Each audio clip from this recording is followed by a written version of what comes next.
La routine s'était installée dans ma vie. Chaque matin, le parfum du café fraîchement préparé remplissait la cuisine. Je m'asseyais à la table en bois, regardant les rayons du soleil filtrer à travers les rideaux. Les jours se succédaient, rythmés par le travail, les courses et les repas partagés. À Lyon, la douceur de vivre était palpable, mais une monotonie s'était glissée dans mon mariage. Les rires avaient laissé place à des silences pesants et aux échanges de politesse. Un jour, en rangeant un tiroir oublié, je découvris une lettre jaunie. Les mots d'un amour passé résonnaient encore.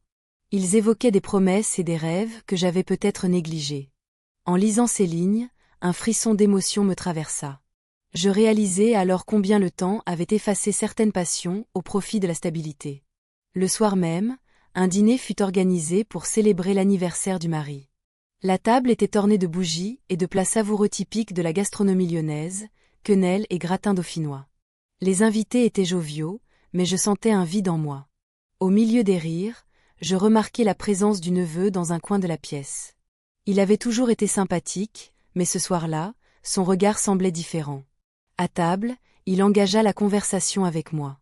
Ses mots étaient simples, mais j'y décelai une attention particulière. « Tu aimes toujours les quenelles ?» demanda-t-il en souriant. Je répondis par l'affirmative tout en me demandant pourquoi cette question me touchait tant. Au fil du repas, une tension sous-jacente s'installa entre nous deux. Chaque échange était chargé d'une énergie nouvelle que je n'avais pas anticipée. À un moment donné, nos regards se croisèrent et je sentis mon cœur s'accélérer légèrement. Ce simple contact éveilla quelque chose en moi que je croyais enfoui, une connexion émotionnelle insoupçonnée.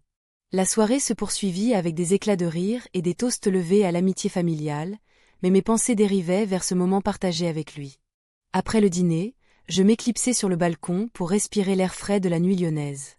La ville brillait sous les étoiles et les lumières des quais du Rhône dansaient comme des souvenirs oubliés. Il me rejoignit quelques instants plus tard. « C'est beau ici », murmura-t-il en contemplant le paysage nocturne. Je hochai la tête sans vraiment savoir quoi répondre. Une part de moi voulait parler des rêves oubliés évoqués dans cette lettre trouvée plus tôt, une autre craignait d'ouvrir cette porte. Parfois, il est bon de se rappeler ce qui nous fait vibrer, ajouta-t-il doucement. Ces mots résonnèrent en moi comme un appel à l'aventure que j'avais longtemps ignoré. Nous restâmes silencieux un moment, chacun perdu dans ses pensées respectives. Puis il tourna son visage vers moi avec une intensité qui me fit frissonner légèrement sous l'effet d'une émotion non dite. Cette rencontre marqua le début d'un chemin incertain entre mes obligations familiales et ce nouvel élan qui prenait racine dans mon cœur fatigué par la routine quotidienne. Le lendemain matin promettait d'être tout aussi ordinaire qu'à l'accoutumée, mais quelque chose avait changé en moi. Une curiosité insatiable pour ce que l'avenir pourrait réserver. Je savais désormais que cette découverte allait bouleverser ma vie tranquille à Lyon d'une manière que je n'aurais jamais imaginée auparavant. Je me levai ce matin-là avec une légèreté inhabituelle, un sentiment d'excitation flottant dans l'air. La routine quotidienne semblait plus supportable. Le neveu était là, assis à la table du petit déjeuner, feuilletant distraitement un magazine de cuisine. Je ne pouvais m'empêcher de le regarder, cherchant des signes de notre récente connexion. Nos regards se croisèrent brièvement, et je ressentis un frisson parcourir mon échine. « Tu as essayé la recette de tarte aux pralines ?» demanda-t-il, brisant le silence. Sa voix était douce et chaleureuse. Je hochai la tête, tentant de garder mon calme. Le reste de la journée se déroula comme d'habitude, mais chaque moment passé ensemble semblait chargé d'une tension nouvelle. Nous échangions des sourires furtifs et des gestes discrets qui résonnaient plus fort que des mots. L'après-midi, je proposai une promenade au bord du Rhône. L'idée d'être seule avec lui me séduisait et m'effrayait à la fois. Les quais étaient animés ce jour-là, les lumières du soleil se reflétant sur l'eau dans une danse scintillante. Nous marchâmes côte à côte, nos pas synchronisés sans même que nous en soyons conscients. Les bateaux-mouches passaient lentement, leurs moteurs vrombissant comme un fond sonore à notre complicité naissante. « C'est beau ici », murmura-t-il en regardant l'horizon. « Oui, Lyon a son charme », répondis-je, consciente que mes mots étaient banals face à l'intensité de notre échange silencieux. Nous nous arrêtâmes près d'un banc pour contempler le fleuve. À cet instant précis, quelque chose en moi bascula. Un regard échangé entre nous contenait une promesse non dite, un secret partagé qui nous rapprochait encore plus. « Tu sais » commençai-je avant de m'arrêter brusquement. Que pouvais-je dire? J'avais peur que mes mots trahissent mes sentiments. Il tourna son visage vers moi, ses yeux brillants d'une curiosité sincère. Quoi? Je sentis mon cœur battre plus vite. Mais je n'eus pas le temps de finir ma phrase. Sur un coup de tête irréfléchi, je me penchai vers lui et nos lèvres se rencontrèrent. Ce baiser fut aussi inattendu qu'électrisant, il scella notre destin dans un silence complice. La douceur du moment fut immédiatement suivie par une vague d'angoisse qui me submergea. Nous restâmes figés quelques instants après cet échange audacieux avant de réaliser ce que nous venions de faire. Son regard s'assombrit légèrement alors qu'il reculait lentement, comme s'il craignait que ce geste ne change tout entre nous. « Je suis désolé », murmura-t-il finalement, visiblement troublé par ce qui venait de se passer. Je secouai la tête pour signifier que je n'étais pas désolé du tout. Au contraire, j'étais excité par cette nouvelle tournure des événements, mais également terrifié par les conséquences potentielles. L'angoisse s'empara de moi alors que je réalisais que notre relation avait franchi une ligne invisible et dangereuse. Nous reprîmes notre marche en silence, chacun perdu dans ses pensées tumultueuses. Le retour à la maison fut lourd de non-dits et d'interrogations sans réponse. Comment allais-je gérer cela? Mon mariage traditionnel était déjà fragile. Cette escapade émotionnelle ne ferait qu'ajouter aux tensions sous-jacentes qui couvaient depuis longtemps. Lorsque je rentrai chez moi ce soir-là, l'atmosphère était étrangement lourde malgré les rires familiers qui résonnaient dans la pièce principale où mon mari préparait le dîner avec soin. Chaque odeur émanant des plats cuisinés me rappelait les moments passés ensemble et m'emplissait d'un mélange amer de nostalgie et de culpabilité. Je savais que quelque chose avait changé en moi et que je ne pourrais plus jamais voir les choses comme avant. Alors que je m'installais à table pour partager un repas ensemble, je ne pouvais m'empêcher de penser à cette promenade au bord du Rhône et aux baisers échangés sur un coup de tête qui avait tout changé pour moi. Je pris une profonde inspiration en m'asseyant à la table. Les plats fumants devant moi, préparés avec soin, semblaient représenter tout ce que j'avais construit, mais aussi tout ce qui était en train de se fissurer. Mon mari parlait des projets de rénovation de la maison, mais mes pensées voguaient vers une autre réalité. La dispute de la veille résonnait encore dans ma tête. Les mots échangés avaient révélé des failles que je n'avais jamais voulu voir. « Pourquoi ne me parles-tu plus comme avant » avait-il demandé, l'inquiétude dans ses yeux. J'avais baissé le regard, incapable de lui répondre sans trahir mes sentiments naissants pour son neveu. Le repas avançait lentement, chaque bouchée me pesant davantage. Je me surpris à observer le neveu, sa présence illuminant la pièce d'une manière que je n'avais pas anticipée. Nos regards se croisaient furtivement, chargés d'une tension palpable. Je repensais à notre promenade au bord du Rhône et au moment où nos lèvres se sont rencontrées. Ce baiser avait été un acte impulsif, mais il avait ouvert une porte sur un monde que je n'osais explorer. La soirée se poursuivit dans un silence lourd, entrecoupé par les bruits familiers de la ville qui s'éveillaient lentement à la nuit tombante. Je sentais un conflit grandissant en moi. D'un côté, le confort du mariage et la stabilité, de l'autre, l'excitation d'une connexion émotionnelle profonde qui me faisait vibrer. Après le dîner, je décidai de sortir sur le balcon pour prendre l'air. La vue sur Lyon illuminée par les lumières des quais était apaisante. Mais alors que je contemplais le fleuve, le neveu me rejoignit sans un mot. Nous restâmes là quelques instants, côte à côte, enveloppés dans une atmosphère chargée d'émotions inexprimées. « Tu penses à quoi » demanda-t-il finalement. Sa voix était douce et rassurante. « À nous » répondis-je sans réfléchir. Un silence s'installa entre nous avant qu'il ne s'approche un peu plus près. Nos regards s'accrochèrent et je sentis mon cœur s'emballer à nouveau. « Je ne veux pas te blesser » murmura-t-il. Et pourtant, commençai-je avant d'être interrompu par un bruit venant de l'intérieur de la maison. Mon mari venait de terminer son appel téléphonique et se dirigeait vers nous avec un sourire distrait sur le visage. Le moment était rompu et je ressentis une vague de frustration mêlée à une culpabilité grandissante. Les jours suivants furent marqués par cette tension sourde qui flottait dans l'air comme une promesse non tenue. Chaque interaction avec le neveu devenait plus complexe. Chaque sourire échangé me rappelait ce que j'étais en train de perdre et ce que je pouvais gagner. Je tentais d'apaiser mes sentiments en m'impliquant davantage dans mes activités quotidiennes. Les courses au marché Saint-Antoine, les visites aux boulangeries du quartier de la Croix-Rousse pour déguster des spécialités locales. Mais même ces moments simples étaient teintés d'un goût amer lorsque je pensais à lui. Un soir, alors que nous étions tous réunis pour regarder un film ensemble, je remarquai qu'il avait glissé sa main dans la mienne sous la table. Ce geste innocent, mais chargé d'intention, fit naître en moi une tempête intérieure. Mon cœur battait si fort que j'en perdis presque le fil du film. Puis vint ce moment où nos yeux se croisèrent une fois encore. Il y avait quelque chose dans son regard qui m'invitait à franchir cette ligne invisible entre amitié et amour interdit. La peur des conséquences s'estompa lentement alors qu'il s'approcha davantage. Nos lèvres se rencontrèrent alors dans un élan désespéré, comme si tout autour de nous disparaissait soudainement. C'était un instant suspendu dans le temps où rien d'autre n'existait plus, seulement nous deux face au choix impossible qui nous attendait. Mais cette étreinte fugace fut interrompue par le bruit familier des clés tournant dans la serrure de la porte d'entrée. Mon mari rentrait chez lui plus tôt que prévu. Une vague d'adrénaline m'envahit alors que je réalisais les conséquences potentielles de cet acte irréfléchi. Je me figeai, mon cœur battant la chamade, alors que la porte s'ouvrait lentement. Le bruit des clés résonnait dans le couloir, un son à la fois familier et redouté. Je jetai un dernier regard au neveu, cherchant à lire ses pensées dans ses yeux. La tension était palpable.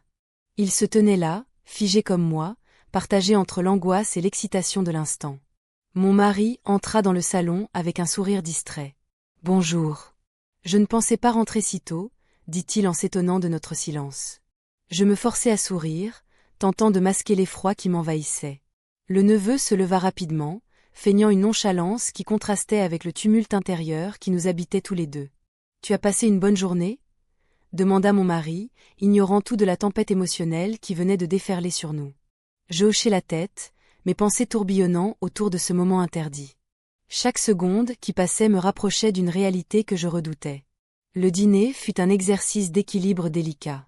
Nous parlions de choses banales, des événements du jour, des projets pour le week-end prochain.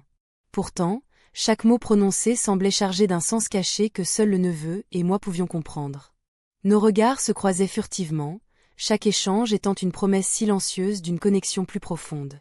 Après le repas, je me retirai dans ma chambre sous prétexte d'être fatigué. La nuit était tombée sur Lyon, enveloppant la ville dans une douceur apaisante mais trompeuse.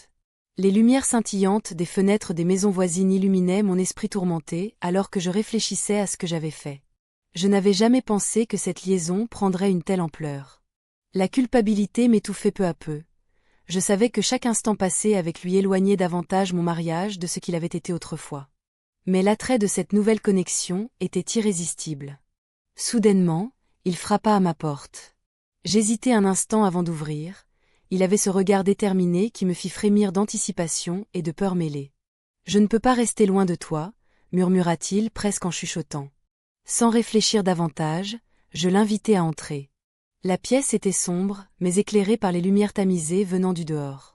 Nous étions seuls dans cet espace intime où les murs semblaient écouter notre échange silencieux. Nous avons passé la nuit ensemble, partageant nos pensées les plus profondes et nos peurs face au monde extérieur qui nous semblait si hostile en cet instant-là.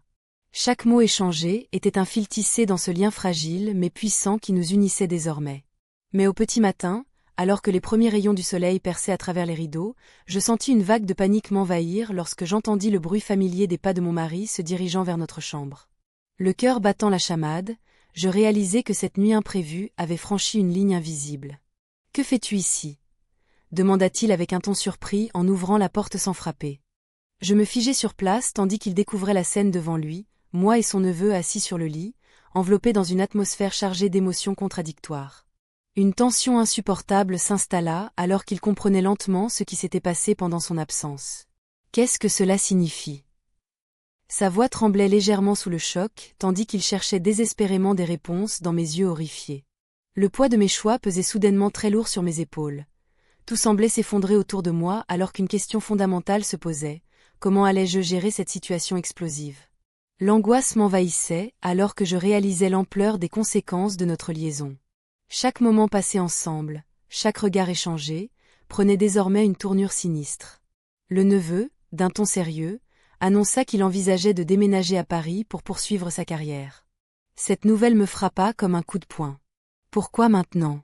Pourquoi après tout ce que nous avions partagé ? Mes pensées tourbillonnaient. D'un côté, il y avait la promesse d'une vie ensemble, une échappatoire à la monotonie de mon mariage. De l'autre, les attentes pesantes de ma famille et de la société me retenaient dans un carcan étouffant. Je me demandais si je pouvais vraiment le laisser partir sans avoir essayé de comprendre ce que cela signifiait pour nous deux. En attendant, un ami commun s'immisça dans notre histoire. Il avait toujours été proche du neveu et semblait avoir remarqué quelque chose d'étrange dans notre dynamique. Un jour, alors que nous étions assis à une terrasse près des quais du Rhône, il lança une phrase qui résonna comme un avertissement : « Vous avez l'air très complice ces temps-ci. » Mon cœur s'emballa à cette déclaration innocente, mais chargée d'implications. Je tentai de garder mon calme, mais la peur s'insinua en moi comme une ombre persistante. Que se passerait-il si cet ami décidait d'en parler? La possibilité que notre secret soit révélé me terrifiait. Le neveu semblait également préoccupé par cette menace latente. Nous devons faire attention, murmura-t-il en se penchant vers moi, son regard inquiet ancrant mes pensées dans la réalité. Je hochai la tête, consciente que chaque geste pouvait être interprété différemment par ceux qui nous entouraient. Le soir suivant, je rentrai chez moi avec un sentiment d'oppression grandissant. Mon mari était assis sur le canapé, plongé dans un livre qu'il avait déjà lu plusieurs fois. Je m'assis à ses côtés, mais l'atmosphère était chargée de non-dits. Les souvenirs heureux de notre mariage flottaient autour de nous comme des spectres invisibles. « Tout va bien ?» demanda-t-il finalement sans lever les yeux. J'hésitai avant de répondre. Dire la vérité risquait d'ouvrir une boîte de Pandore dont je ne pourrais pas contrôler le contenu. « Oui, juste fatigué », murmurai-je en détournant le regard vers la fenêtre où les lumières des bateaux-mouches scintillaient sur le Rhône. Les jours passèrent lentement alors que je jonglais entre mes responsabilités familiales et mes rencontres secrètes avec le neveu. Notre connexion se renforçait malgré les dangers qui planaient au-dessus de nous comme un nuage noir prêt à éclater. Un soir, alors que nous étions seuls dans la cuisine à préparer un repas simple mais savoureux typique de Lyon, je sentis une tension palpable entre nous. Le parfum du pain chaud et des légumes frais remplissait l'air tandis qu'il s'approchait lentement de moi. « Je pense souvent à toi », avoua-t-il tout en coupant des légumes avec soin. Ces mots résonnèrent en moi comme une douce mélodie, mais aussi comme un avertissement silencieux sur la fragilité de notre situation actuelle. Je savais qu'il n'était pas juste question d'une simple attirance, il y avait quelque chose de plus profond qui se tissait entre nous. Soudainement, mon téléphone vibra sur le comptoir avec insistance. C'était un message de cet ami commun, « J'ai besoin de te parler ». Mon cœur se mit à battre plus vite alors que je réalisais qu'il pourrait détenir des informations compromettantes sur notre secret. Le neveu remarqua mon changement d'humeur et demanda ce qui n'allait pas. « Rien », répondis-je précipitamment en essayant de masquer mon inquiétude. Mais au fond de moi, je savais que chaque seconde comptait et que les murs commençaient à se refermer autour de moi. La décision que j'avais tant redoutée approchait inexorablement. Rester fidèle à ma vie actuelle ou embrasser l'inconnu avec lui. Le mari, avec son sourire complice, annonça un voyage romantique à la mer pour le mois prochain.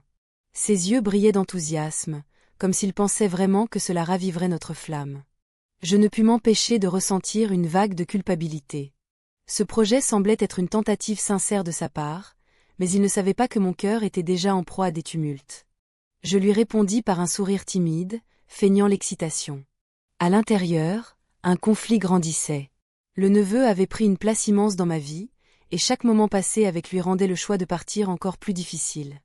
Je me souvins de nos promenades au bord du Rhône, des secrets partagés et des rires complices. Ces souvenirs me hantaient alors que je regardais mon mari parler de notre escapade. Le soir venu, je me retrouvai seule dans la cuisine, préparant le dîner. L'odeur du poulet rôti flottait dans l'air, mais je n'arrivais pas à apprécier ce moment tranquille. Mes pensées vagabondaient vers le neveu. Que ferait-il quand il apprendrait notre voyage? Une part de moi souhaitait qu'il soit heureux pour moi, mais une autre redoutait sa réaction. Tandis que je mettais la table, le neveu entra dans la pièce. Son regard se posa sur moi avec une intensité qui fit battre mon cœur plus vite. « Qu'est-ce qui se passe ?» demanda-t-il en penchant légèrement la tête sur le côté. « Rien d'important », répliquai-je rapidement, mais mes mots sonnaient faux même à mes propres oreilles. Il s'approcha et prit ma main dans la sienne. Cette simple action alluma en moi un feu que je tentais désespérément d'éteindre. « Je sens que quelque chose te préoccupe », murmura-t-il d'une voix douce. Je détournai les yeux pour cacher mon trouble. La tension était palpable entre nous, un fil invisible qui nous reliait malgré les circonstances. Je savais qu'il avait besoin de réponses et je devais être honnête avec lui. « Mon mari veut qu'on parte en voyage », avouai-je enfin, ma voix tremblante trahissant l'angoisse qui m'habitait. Il blêmit légèrement avant de reprendre contenance. « Et toi? Que veux-tu vraiment ?» Cette question résonna en moi comme un écho douloureux. J'avais tant réfléchi à cette décision cruciale, mais maintenant qu'elle était sur le point de se concrétiser, j'étais paralysé par la peur et l'incertitude. Je ne sais pas, finis-je par dire en baissant les yeux. Il lâcha ma main et fit quelques pas en arrière, comme si ma réponse l'avait blessé. Tu es prise entre deux mondes, murmura-t-il presque pour lui-même. À cet instant précis, Il confia quelque chose qui changea tout, j'ai décidé de quitter Lyon pour un nouveau travail à Paris dans quelques semaines. Ces mots tombèrent comme une pierre dans l'eau calme d'un lac, provoquant des ondulations qui perturbaient tout autour de moi. Mon cœur se serra à cette annonce inattendue. La perspective de sa séparation imminente ajoutait une couche supplémentaire à mon dilemme déjà complexe. Était-ce possible qu'il parte alors que notre histoire était encore si fragile ? Pourquoi tu ne m'en as pas parlé plus tôt ? Demandai-je sans vraiment savoir ce que j'attendais comme réponse. Il soupira profondément avant de répondre, parce que je pensais que tu choisirais ton mariage. Ces mots résonnèrent dans ma tête comme un gong assourdissant. Mon mariage stable contre une connexion émotionnelle naissante, voilà ce qui était en jeu maintenant. Je me sentais perdue entre ces deux chemins impossibles à concilier. La soirée continua dans un silence pesant alors que chacun réfléchissait aux implications de cette révélation soudaine. Le décalage entre nos désirs respectifs creusait encore plus la distance entre nous et me forçait à envisager ce choix inévitable, rester ou partir. Alors que je montais les escaliers pour rejoindre ma chambre, mes pensées tourbillonnaient comme les lumières scintillantes lors de la fête des Lumières à Lyon. Un éclat éphémère au milieu des ténèbres qui menaçait d'engloutir tout espoir d'un avenir heureux. Je savais qu'une décision devait être prise avant qu'il ne soit trop tard, avant que le neveu ne parte pour Paris et emporte avec lui toutes mes chances d'une vie différente. La lumière du matin filtrait à travers les rideaux, projetant des ombres dans la chambre. Je me levai lentement, le cœur lourd de pensées contradictoires. Les souvenirs de la nuit précédente affluaient, comme un torrent impétueux. Chaque regard échangé, chaque geste, résonnait en moi. La réalité de ma situation s'imposait avec une clarté déconcertante. Je me dirigeai vers la cuisine, espérant que le quotidien m'apporterait un peu de répit. Le parfum du café fraîchement préparé flottait dans l'air, mais il ne parvint pas à apaiser mon esprit tourmenté. Mon mari était déjà là, absorbé par son journal. Il leva les yeux et m'adressa un sourire distrait. « Bonjour, tu as bien dormi ?» demanda-t-il sans vraiment me regarder. Je hochai la tête, mes pensées encore loin. Chaque mot prononcé semblait creuser davantage le fossé entre nous. Je savais que je ne pouvais plus continuer ainsi, tiraillée entre deux mondes diamétralement opposés. Après le petit déjeuner, je sortis pour prendre l'air sur les quais du Rhône. La brise légère caressait mon visage, tandis que je contemplais les bateaux-mouches glissant paisiblement sur l'eau. Ce lieu avait toujours été un refuge pour moi, mais aujourd'hui il m'apparaissait comme un miroir de mes propres tourments. Les lumières scintillantes des cafés et des restaurants me rappelaient la fête des Lumières. J'avais toujours aimé cette période de l'année où Lyon s'illuminait de mille feux, mais cette fois-ci, tout semblait terni par mes doutes. Je marchais sans but précis, lorsque je croisai le neveu au détour d'une ruelle pittoresque de la Croix-Rousse. « Bonjour », dit-il avec une chaleur qui fit battre mon cœur plus vite. Je sentis une vague d'émotion envahir mon être à cet instant. Nous échangions des banalités tout en sachant que notre connexion allait bien au-delà des mots prononcés. Chaque regard était chargé d'une tension palpable, une promesse silencieuse qui nous liait. « On se voit ce soir ?» proposa-t-il enfin. Cette simple question résonna en moi comme un appel irrésistible. Je savais que c'était risqué, mais l'envie de ressentir cette connexion encore une fois était trop forte pour être ignorée. Le soir venu, nous nous retrouvâmes dans un petit bistrot caché derrière la place Bellecour. La lumière tamisée créait une atmosphère intimiste où chaque murmure semblait précieux. Nous parlions de tout et de rien, mais chaque phrase était teintée d'une intensité nouvelle. « Tu es différente », dit-il soudainement en scrutant mon visage avec attention. Ces mots résonnèrent en moi comme une vérité inéluctable. J'étais différente depuis notre première rencontre. La vie que je menais avec mon mari paraissait désormais si éloignée de ce que je ressentais ici et maintenant. À ce moment-là, j'osais franchir la limite qui nous séparait encore. Nos mains se frôlèrent sur la table et je sentis un frisson parcourir mon corps. C'était comme si le monde autour de nous avait disparu, il n'y avait plus que lui et moi dans cette bulle éphémère. Nous avons passé la nuit ensemble dans un hôtel discret non loin du centre-ville. Ce fut à la fois exaltant et terrifiant. Chaque instant partagé intensifiait mes sentiments tout en ajoutant une couche supplémentaire à ma culpabilité déjà pesante. Le lendemain matin, alors que je m'habillais dans l'éclat doux du soleil levant filtrant par la fenêtre, je réalisais qu'un choix crucial se profilait à l'horizon.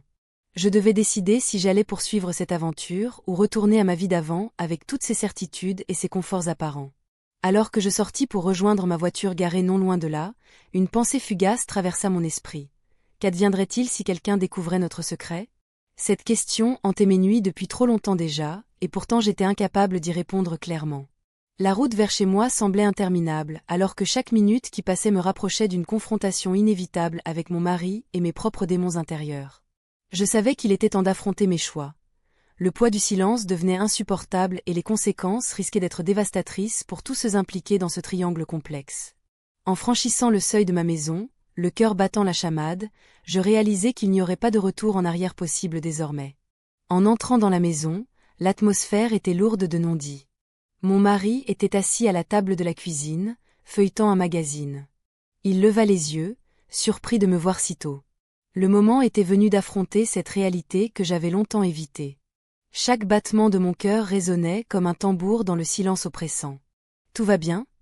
demanda-t-il, son regard scrutant le mien à la recherche d'une réponse que je ne savais pas encore formuler. Je m'assis en face de lui, consciente que chaque mot pourrait changer le cours de nos vies. « Oui, tout va bien. » répondis-je, ma voix tremblante trahissant mes pensées tumultueuses. L'éclat des lumières du plafond semblait intensifier notre malaise commun. Je me rappelais des soirées passées à discuter autour d'un bon repas, des éclats de rire qui avaient un jour rempli notre foyer. Mais ces souvenirs s'effaçaient lentement devant l'éclat brûlant de mes sentiments pour son neveu. Chaque regard échangé avec lui résonnait en moi comme une promesse inavouée. Je me perdais dans ses pensées lorsque j'entendis mon mari poser une question inattendue. « Tu as l'air préoccupé. Quelque chose te tracasse. » Son ton était empreint d'une inquiétude sincère qui me touchait profondément. Je savais qu'il méritait mieux qu'un mensonge pieux, mais dire la vérité signifiait ouvrir une boîte de Pandore. « Non, rien, juste un peu fatigué, » mentis-je encore, alors qu'une vague de culpabilité m'envahissait. Je ne pouvais pas continuer ainsi, il fallait que je prenne une décision. Les jours suivants furent marqués par une tension palpable. Chaque interaction avec le neveu devenait plus chargée d'émotions et moins innocente. Nous nous croisions souvent dans les couloirs, nos regards se croisant furtivement comme si nous partagions un secret inavouable. Chaque sourire échangé nourrissait cette connexion grandissante qui menaçait de tout emporter sur son passage.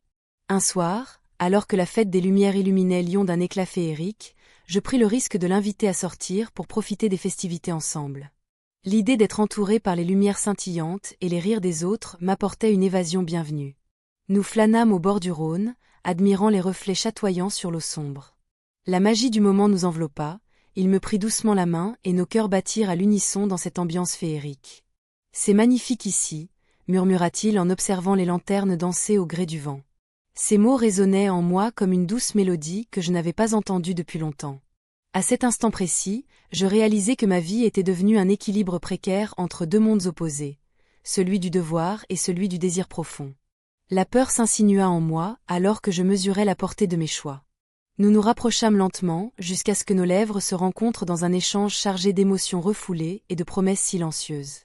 Ce baiser scella notre destin et marqua un tournant décisif dans ma vie déjà complexe. Cependant, ce moment parfait fut brisé par le son du téléphone qui vibra dans ma poche. C'était un message inattendu de mon mari, « Je rentre plus tôt ce soir ». Mon cœur se serra alors que je réalisais les conséquences possibles de notre acte impulsif. Les minutes qui suivirent furent angoissantes. Chaque seconde semblait s'étirer indéfiniment alors que je pesais mes options face à cette révélation soudaine. Que devais-je faire maintenant? Fuir ou affronter cette tempête? Je pris une profonde inspiration avant de regarder le neveu dans les yeux pour voir ses propres craintes reflétées dans son regard intense. Nous savions tous deux qu'il n'y aurait pas d'échappatoire facile. Il était temps d'assumer nos choix et leurs conséquences inévitables. Lorsque mon mari entra finalement dans la maison, l'air chargé d'électricité et d'angoisse palpable annonçait une confrontation imminente qui changerait tout entre nous trois.